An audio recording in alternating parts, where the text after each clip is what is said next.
a new series today on the I am statements of Jesus found in John. There are 7 of them where Jesus kind of declares who he is to the people, and it's a remnant for the people who were listening to him, who knew the Old Testament, with the Old Testament was their Bible. This would have been reminiscent and kind of a fulfilling of the promises that God had made to his people in the Old Testament. So Jesus is saying, I am blank, and then the people are saying, oh yeah, that's what God was to the Israelites in the Old Testament, and now Jesus is fulfilling that in man form, is kind of the way that Jesus was going about it. So I am this, and it was, I feel like we talked about this a little bit with the birthdays. You know, I am a lamp, I am a frying pan. But how would you define yourself if you heard that statement, I am ... What would you say?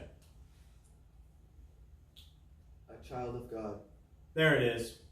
There it is. I am a child of God. Okay? Very good. What else? A sinner.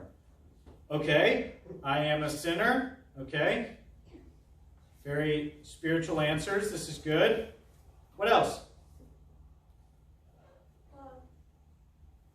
Love. Love. I am love. Loved. And I thought you were like God there for a minute. I was ready. I was excited. I am loved. Good. Yes. Yes, Abby? At least right now, I'm hungry. You are hungry? Okay, good. I am hungry. That's good. What else? A son. You are a son of several. A son of Timothy and Meredith. A son of God. Brother of Jesus. I don't know. I don't know if that's theologically correct. I went down that path too far, too quickly. How would, there you go, co-heirs. Thank you, Malachi, for saving me. How would other people describe you? For me, people would describe me as loud. Yes? Yeah. I am loud. Bald. I am bald, yes. Yes, Michael? Confused? Just in life or right now? All of the above. All of the above. You're just confused all of the time. That's how you would describe yourself, and that's how other people would describe you? Both. Both. Okay. So they see what you see in yourself. Okay, very good. Very good. Yeah, you like it? See, I'd like to think I'm funny, but I'm pretty sure I just annoy everybody. Okay. So I am funny, you say. You are annoying, other people say. I don't know if that's true. I don't know you very well. But I found you funny when we were passing out ice cream to people. I thought that was an enjoyable time. We laughed some. It was. Elliot said I'm small. You are small. Yes. I'm hard. I would agree. I'm not wrong. Yeah. One more. I am... Emotional. Yay. Yeah. Elliot is emotional. Yeah. I will not disagree. So throughout Jesus' teaching in the book of John, he describes himself to the disciples, to the crowds, in 7 I am statements. And these are pictures of them. I am the bread of life. I am the light of the world. I am the door for the sheep. I'm the good shepherd. I'm the resurrection and the life. I'm the way, the truth, and the life. And I am the true vine. So throughout, from the first one, I'm the bread of life in John 6, and then the last one of true vine in John 15, throughout there is peppered these I am statements from Jesus. Again, pointing back to the Old Testament, fulfilling the promises that God had made to his people. So if you have your Bible, turn to John 6. John 6. If you have your Bible in, whether in paper form or on a device of some sort, John 6. We are going to be reading. I'll need a couple readers. 2 readers. Who would like to read loudly with a mask on? Yes, Eli and Arya. Sorry, Malachi. You're tired from Kings Island, and you screamed yesterday. I'm concerned about your voice. You still volunteered, and I appreciate that. Okay, so Arya, in a minute, I am going to have you read John 6, beginning in verse 28. And you're going to read 28 through 36. And then Eli, at the end of chapter 6, I'm going to have you read verses 52 through 58. So be ready for that in a minute. So Jesus describes his teaching is confusing to the people in a lot of ways. You'll find throughout, like Michael, people are confused by Jesus' teaching because he speaks in parables, using some metaphors. But in a lot of ways, what makes his teaching so profound is its simplicity, that he is using these visuals that help the people understand, at least in the hopes of understanding who he is. And he uses visuals of things that they would have seen around them every day. So bread, light, vines, gates, shepherds, all of these things they would have seen in their normal life. So if you described yourself as emotional, Elliot, you might describe yourself as windswept grass or dust that just blown around by the wind. That's how you would describe yourself. If you describe yourself as lazy, or maybe a better term would be laid back, you would describe yourself as a gentle stream or a quiet flowing river. If you describe yourself as fast-paced, as always busy, as not wanting to ever stop, you might say, I am a horse at the Kentucky Derby. These kind of things is how Jesus spoke. It's funny to us now, like Eli, very funny to us now, but it would have made sense to the people because that was the way that they spoke. That was his MO as he was teaching. So throughout the next 7 weeks, we're going to take one of these I am statements every week. And this first one is, I am the bread of life. I am the bread of life. So close your eyes for a second. And imagine you are on a hillside. Imagine you're on a hillside, and like Abby, you are hungry. You're on the hillside, you're with your family, and you look around the hillside, thousands of other families like yours are there. This man named Jesus has been talking all day, and although you've been sitting with rapt attention, because his teaching is unlike anything you've ever heard, it's getting late, and you're starving, and Abby is starting to complain about wanting to go get some dinner. But then one of Jesus' disciples walks by and hands you some fish and some bread. Maybe it was Peter or James or John or Andrew. One of the disciples hands you this food. And you're grateful, certainly. Campbell, close your eyes.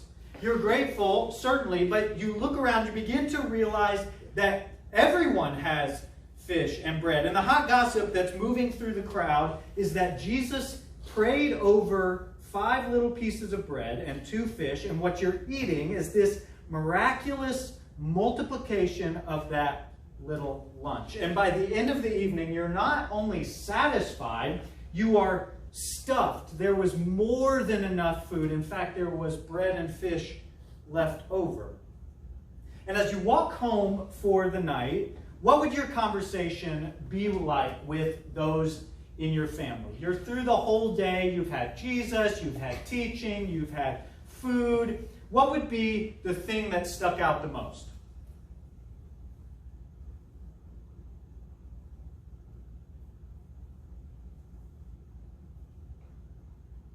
Abby? Food? Would that be what stuck out the most? You didn't know you were supposed to answer, sorry. That was not a long pause for no reason. I was waiting for a response, but that's okay. I didn't give that. That was not I did not set that up well. So Probably food. I mean, probably. Like, there's this miraculous, you can open your eyes now, you can imagine this like miraculous experience, and probably food would be one of the main things that you talked about, even with all of his amazing teaching that you had heard throughout the day. So the next day, surprise, surprise, you are hungry, just like the day before, when you always get hungry, and you think to yourself, with your family, you say, well, this man, Jesus, fed me yesterday, maybe he will feed me again today. And that's where we pick up the story in John chapter 6. Aria, read for us beginning in verse 28, if you would. Until 36. Until 36, indeed. Okay. Then they said to him, "What must we do to be doing the works of God?" Jesus answered them, "This is the work of God, that you believe in him whom he has sent. So they said to him, "Then what sign do you do, that we may see and believe you? What work do you perform? Our fathers ate the manna in the wilderness, as it is written, He gave them the bread from heaven to eat." Jesus then said to them, "Truly, truly, I say to you, it was not Moses who gave you the bread from heaven, but my Father gives you the true bread from heaven. For the bread of God is he who comes down from heaven and gives life to the world." They said to him, "Sir, give us this bread always." Jesus said to them, "I am the bread of life. Whoever comes to me shall not hunger, and whoever believes in me shall never thirst. But I said to you that you have seen me, and yet do you not believe." Thank you. And Eli, verse 52. And when do I end? 58. All right. Then the Jews began to argue sharply among themselves. "How can this man give us his flesh to eat?" Jesus said to them, "I tell you the truth. Unless you eat the flesh of the Son of Man and drink his blood, you have no life in you. Whoever eats my flesh and drinks my blood has eternal life, and I will raise him up at the last day. For my flesh is the real food, and my blood is real drink. Whoever eats my flesh and drinks my blood remains in me, and I in him. Just as the living Father sent me, and I live because of the Father, so the one who feeds on me will live because of me. This is the bread that comes down from heaven. Your forefathers ate manna and died, but he who feeds on this bread will live forever." Awesome. Thank you. Something about me, I love magic, as in magicians. I love the mystery. Hope hates magic. She thinks it's dumb. She's like, surely there's an answer. Why don't they just tell us what's happening? But I like the mystery. I like the intrigue. I love the buildup. I love the way that the magician draws you into a narrative while the real thing is happening over here. And I'll go through spurts where I just get on YouTube and I watch all the magic that I can. David Blaine, Penn and Teller. There's a magician on Netflix that has some special called Magic for Humans. His name is Justin Willman. It's a great show. And America's Got Talent. All magicians, I love them all. And in the people's minds here in John chapter 6, Jesus has just performed a magic trick.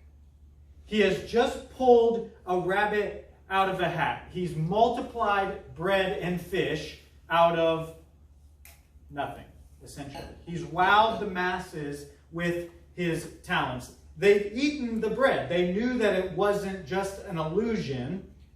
They had tangible evidence, and they wanted more. And so they come to Jesus. And what's so perfect and so Jesus is that he sees right through them, through their desires, through their intentions, and he calls them out right in the passage before Aria read for us.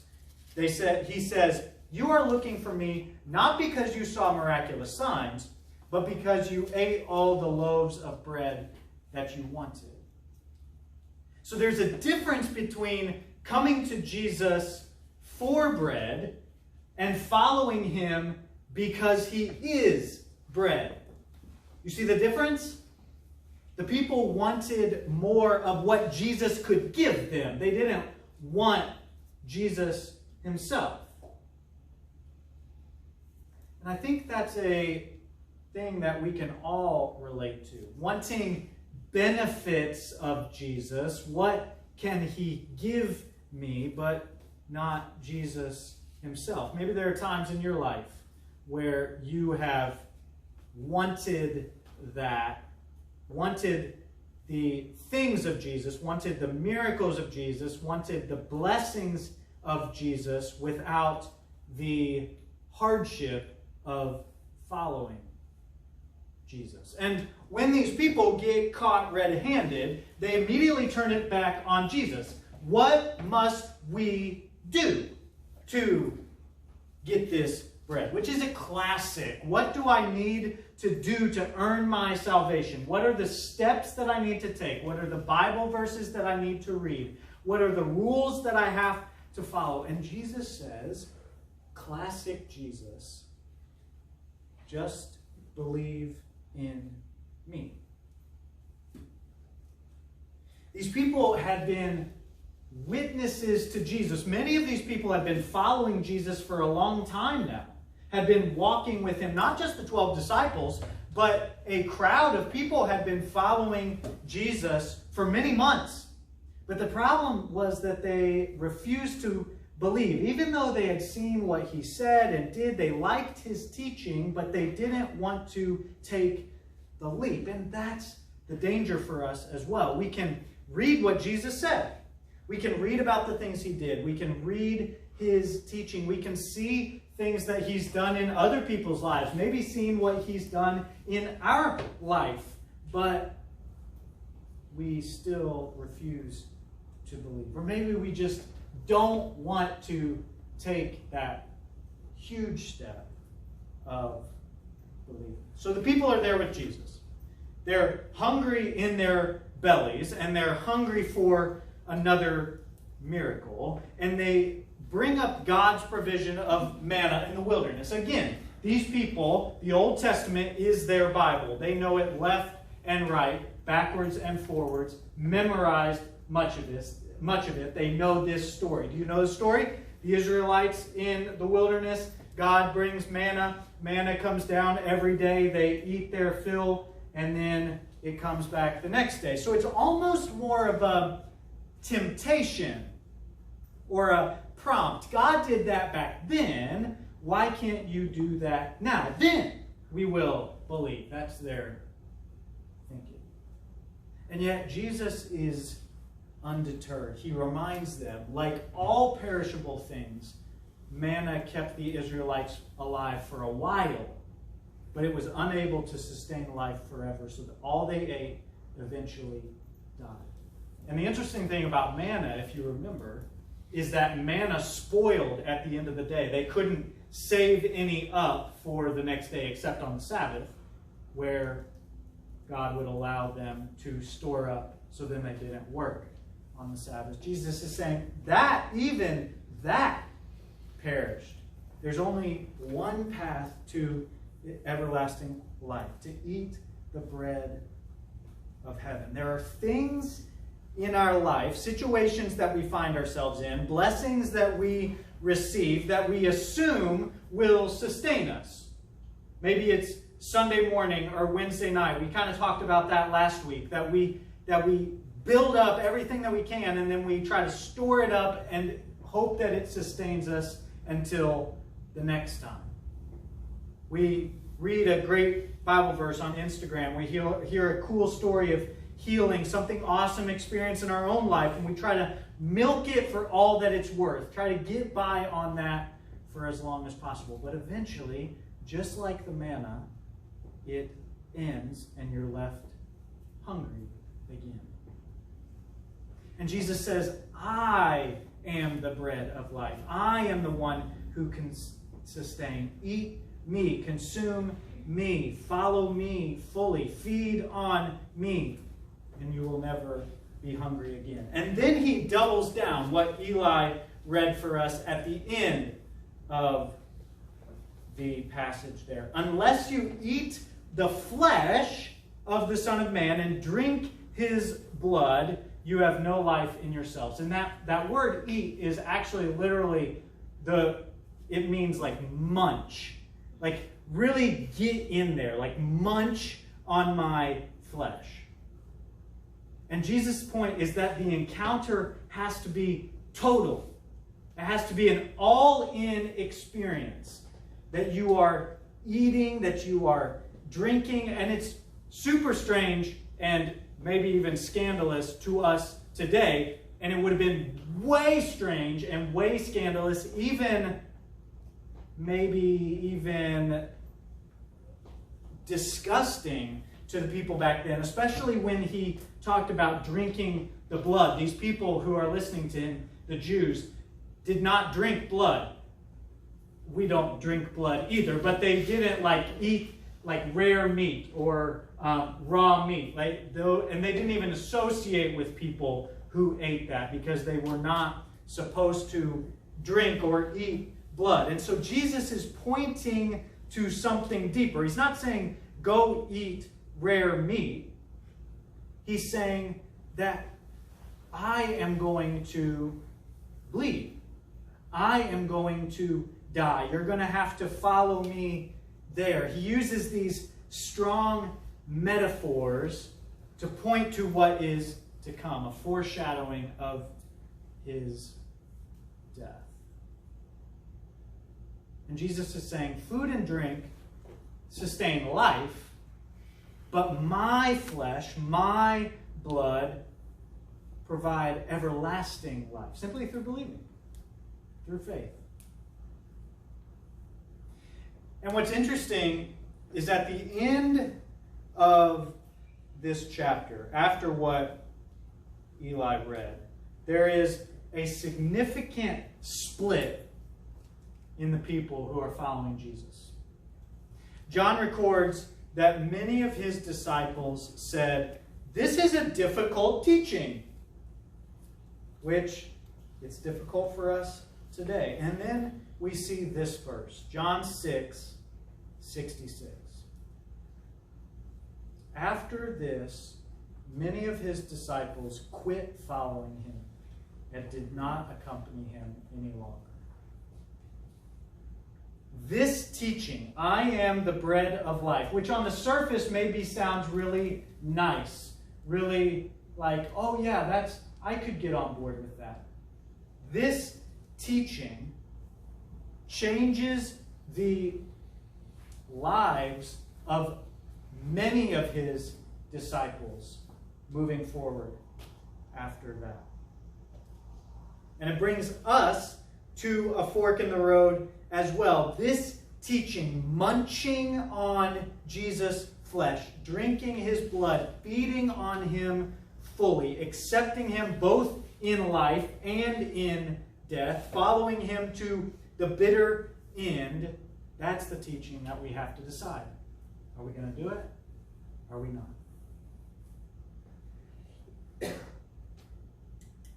It's interesting. I have never really thought about this teaching in that way before.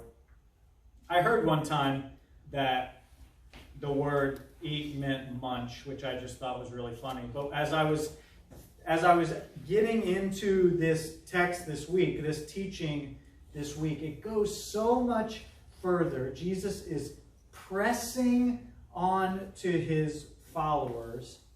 This is who I am. This is what you're signing up for. And I think that's the question that we have to ask ourselves today. What are we signing up for?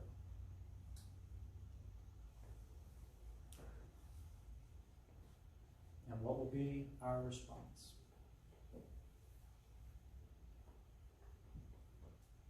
Jesus, thank you for your word. Thank you for the great stories that we read about you feeding the 5,000 families, the miracles, the healings that we see, but then also the difficult teaching that we read. Thank you for the opportunity to press into that, to try to make what is confusing or what we may not understand the gravity or the depth of it, that you encourage us, that you challenge us to press in. And I pray that as we go into our week, that we would really think about the implications of your teaching here. I find it so interesting that this teaching split the disciples in really interesting ways. And I pray that we would be confident and that we would step in and say, yes, I'm going to feed on you fully. In your name, amen.